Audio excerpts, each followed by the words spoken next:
మీలాంటి వాళ్ళకి అది అర్థం కాకపోవచ్చు. సార్ ఇక్కడ ఎన్డీఏ కూటమిలో భాగస్వామి కాదని చెప్పుకున్న ఇంకో కూటమి ఉంది సార్, వైసీపీ వాళ్ళు. ఇక్కడ రెండు డిఫరెన్స్ వచ్చి అది నేను క్లారిఫై చేస్తాను సార్. ఇందాక మా సోదరులు బండారు వంశీ గారు చెప్పింది కూడా వాస్తవమే. ఎందుకంటే జగన్మోహన్ రెడ్డి గారు ఆ రోజు మా భారతాన్ని అక్కడ డ్రాప్ చేసి వెళ్ళింది ఎంత నిజమో. ఇందాక మా వెంకటరెడ్డి గారు చెప్పింది కూడా పంపించాడు కదా సార్. వెంకటరెడ్డి గారు మీకు పంపిస్తే ఏ పత్రిక వచ్చినా నేను చూస్తా, అదేంటి దానికి ఉన్న విలువేందో చూస్తా. ప్రభుత్వానికి సంబంధించి ముఖ్యమంత్రి గారి పర్యటన అంటే పర్యటనకు సంబంధించి షెడ్యూల్ ఉంటది, ఆ షెడ్యూల్ చూపించండి. ఏదో పత్రికలో వచ్చిందో ఎవడో ఇంకో ఛానల్లో చూపించిందో కాదు కదా. ముఖ్యమంత్రి గారు షెడ్యూల్ ఏ టైంకి బయలుదేరారు, ఏ టైంకి ఆ షెడ్యూల్ ఏంటి, పలానా డేట్ ఏంటి, ఏ కార్యక్రమానికి హైదరాబాద్ వచ్చారు, అసలు లేదంటే ఏ కార్యక్రమానికి అది బయలుదేరారు అనేది ఉంటది. దాన్ని చూస్తే నేను క్రాస్ చెక్ చేసి చెప్తా. ఇది మీరు చూసుకోండి, మీరు మాట్లాడండి సార్. వెంకటరెడ్డి ఇదేంటో వచ్చింది చూడండి, ఒక వెబ్సైట్ లో వచ్చింది వెంకటరెడ్డి గారు గొల్టో బోల్టో దాంట్లో వచ్చి దాన్ని చూపించి నాకు చూపిస్తారు ఏంది వాళ్ళు. సరే చూపించాలంటే వంశీ గారు ఒకే నిమిషం అండి. డాక్యుమెంట్ వంశీ గారు ఒకే నిమిషం. అఫీషియల్ షెడ్యూల్ వంశీ గారు ఒకే నిమిషం. చేపలు ఎక్కడ దిగింది వంశీ గారు ఒకే నిమిషం మాట్లాడండి. ఒక్క నిమిషం. వంశీ గారు నేను కానీ కీర్తన గారు కానీ లేదంటే వంశీ గారు కానీ ఈ స్టేట్మెంట్ కి స్టాండ్ బై ఉన్నాం. రేపు రైట్ ఇన్ఫర్మేషన్ పెట్టి మనం తెచ్చుకుందాం. మరి కాదు అంటే మీ పార్టీని మరి రాజకీయ సన్యాసం చేస్తారు మీ జగన్మోహన్ రెడ్డి గారు? తీసుకోండి, బహిరంగ సార్ చెప్తారా? బహిరంగంగా జగన్మోహన్ రెడ్డి గారు చెప్పండి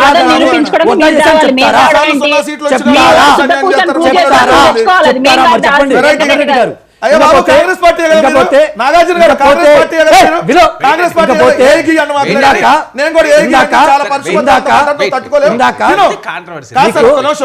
కనీసం నువ్వు మాట్లాడేటప్పుడు నేను మాట్లాడాలా, నువ్వు మాట్లాడేటప్పుడు నేను మాట్లాడాలా. నీ దగ్గర ఇన్ఫర్మేషన్ ఉంటే నేను మాట్లాడిన తర్వాత నువ్వు మాట్లాడు. నీ దగ్గర ఇన్ఫర్మేషన్ ఉంటే నేను మాట్లాడిన తర్వాత నువ్వు మాట్లాడు. నీ దగ్గర ఇన్ఫర్మేషన్ ఉంటే నేను మాట్లాడిన తర్వాత నువ్వు మాట్లాడు. వెంకటరెడ్డి గారు నీ దగ్గర సబ్జెక్ట్ ఉంటే నేను మాట్లాడిన తర్వాత మాట్లాడు. మరి వెయిట్ చేయి నేను మాట్లాడిన తర్వాత నువ్వు మాట్లాడు. ఇందాక వంశీ గారు చెప్పిన స్టాండర్డ్కి నేను యాక్సెప్ట్ చేస్తున్నాను. జగన్మోహన్ రెడ్డి డ్రాప్ చేయడం 100% నిజం. రైట్ టు ఇన్ఫర్మేషన్ యాక్ట్ పెట్టి మన ఇన్ఫర్మేషన్ తెచ్చుకుందాం. మేము కనుక అది నిజం కాకపోతే మేము ముగ్గురం లైవ్ కాదుగా పొలిటికల్ గా మేము బయటకు వెళ్ళిపోతాం. మరి వెంకటరెడ్డి గారు స్టాండ్ ఏదో చెప్పాలి. అలాగే ఇందాక సోదరులు వెంకటరెడ్డి గారు చెప్పింది కూడా వాస్తవం. ఇందాక వెంకటరెడ్డి గారు 100%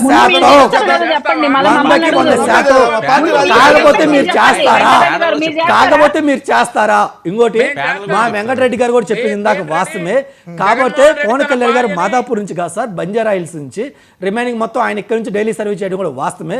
రెండు వాస్తవాలే. అంటే వాళ్ళు లొకేషన్ తప్పు చెప్పుంటారన్న.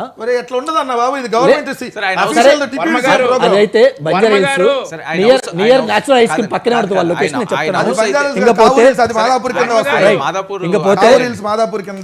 ఇంకపోతే ఇంకోటి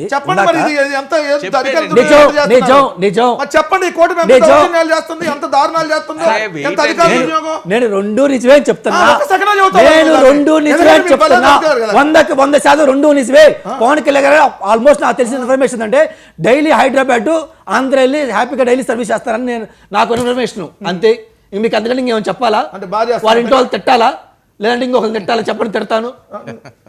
తప్పని వాళ్ళకి తెలియాలి. వాళ్ళ రిలేషన్స్ కావాలి సార్, వాళ్ళ రిలేషన్ కావాలి. ఇంకోటి ఇందాక అదే చెప్తున్నా.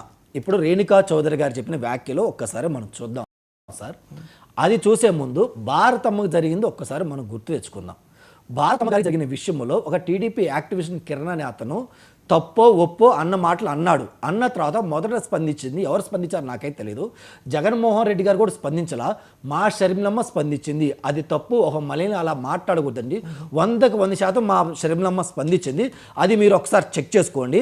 ఇంకా పోతే వైసీపీ చేసే ప్రతి చెడ్డ పనికి చేతిలో మూత అడ్డం పెట్టుకుని ఆ కంపెనీ మేము తగిలించుకోం. ఎందుకంటే ఆమె రేణుకా చౌదరి గారు ఏ కాంటెక్స్లో అన్నంటే, ఏ సిచ్యువేషన్ అన్నంటే, వీళ్ళ సాక్షిలో ఉండి అమరావతి యొక్క మహిళల గురించి తప్పుగా ఉద్దేశిస్తే దానికి ఆమె స్పందించింది. ఆమె స్పందిస్తే అంటే మీరు చేసిన ప్రతి నేను తిట్టాను సార్. అయ్యా సార్ మాకు బూతులు రావు, మీరు తిట్టాను సార్. ఆ యొక్క దానికి మేము వెళ్ళాం. ఆ యొక్క దానికి మేమైతే వెళ్ళాం సార్. మాకైతే సంబంధం లేదు. ఇప్పుడు వైసీపీ చేసిన ప్రతి పనికి సపోర్ట్ చేసుకుంటారు రమ్మంటారా? మేము సపోర్ట్ చేసుకుంటారు రమ్మంటారా? మేము సపోర్ట్ చేసుకుంటారు రమ్మంటారా? Doubt sir. రేణుకా చౌదరి మాట్లాడింది బూతులా కాదా, తప్ప కాదా? ఎందుకు మాట్లాడదు కూడా చెప్పండి. ఎందుకు మాట్లాడింది అంటే మీరు పని అంటే మేము ఒప్పుకోవాలి, మీరు ఇంకోటి అంటే ఒప్పుకోవాలి. ఏమన్నా ఒప్పుకోవాలా? మీరు సాక్షి అన్నప్పుడు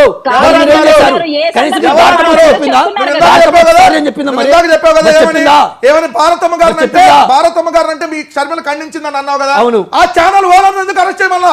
ఆ ఛానల్ నడుపుతున్న ఐటీడీ పవన్ ఎందుకు అరెస్ట్ చేయమల్లా? అప్పుడు మీ నోరేమైంది? సాక్షిని అరెస్ట్ చేయాలి, సాక్షిలో ఉన్న యాంకర్ అరెస్ట్ చేయాలి, గొంతు వందకి 100% ఆ యాక్టివిటీ చేసిన ఎవరైతే కాంగ్రెస్ పార్టీ మా శర్మిల కనీసం మీరు అంతా కొద్ది కూడా చేయలేదు కదా, 10% కూడా చేయలేదు కదా. మరి శర్మిల మీద మీరు దగ్గర నుంచి తిట్టించారు కదా, దాని మీరే తిట్టించారు.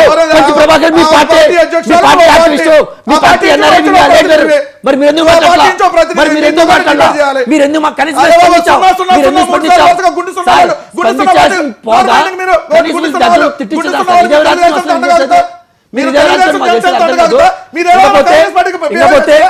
షర్మిల గారు ఎవరైనా కాంగ్రెస్ పార్టీకి బిహేవ్ చేస్తా, తెలుగుదేశం తొత్తులుగా బిహేవ్ చేస్తారా? మరి మీరు బీజేపీ తొత్తులుగా బిహేవ్ చేస్తారా? మీరు ప్రూవ్ చేయవా? నువ్వు ప్రూవ్ చేయి, నువ్వు ప్రూవ్ చేయి. మాకేసం ఉన్నావు, మాకు పార్టీ ఉంది. మా మహిళా అధ్యక్షులు మేము కోరుకుంటాం, బాబు గారు లోకేష్ వచ్చి మన మేము కోరుకుంటాం. మీ కగనం ఏం చేస్తాడు? మీ కగనం ఏం చేస్తాడు? బీజేపీ తొత్తులాగా మారాడు తెలుసా? ఒక్క బోర్డు గురించి జగన్ ఒక ప్రశ్న పెట్టారా సార్? వర్మ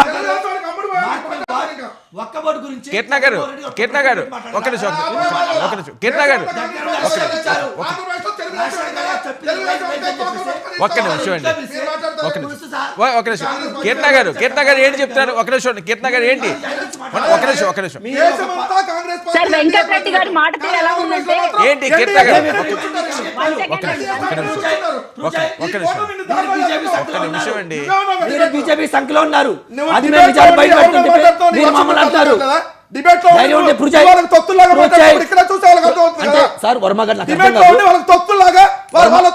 సిగ్గుందా నీకు? సిగ్గుందా?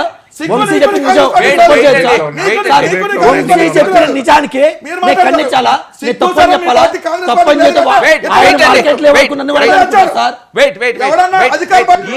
ఈ రకంగా అడిగితే నేను ఎలా చేయను? Okay wait thank you so much Venkatareddy గారు చర్చలో పాల్గొన్నందుకు. థ్యాంక్ యూ అండి కీర్తన గారు, థ్యాంక్ యూ వంశీకృష్ణ గారు, థ్యాంక్ యూ నాగార్జున గారు. ఇది ఇవాళ ప్రైమ్ డిబేట్ చర్చ.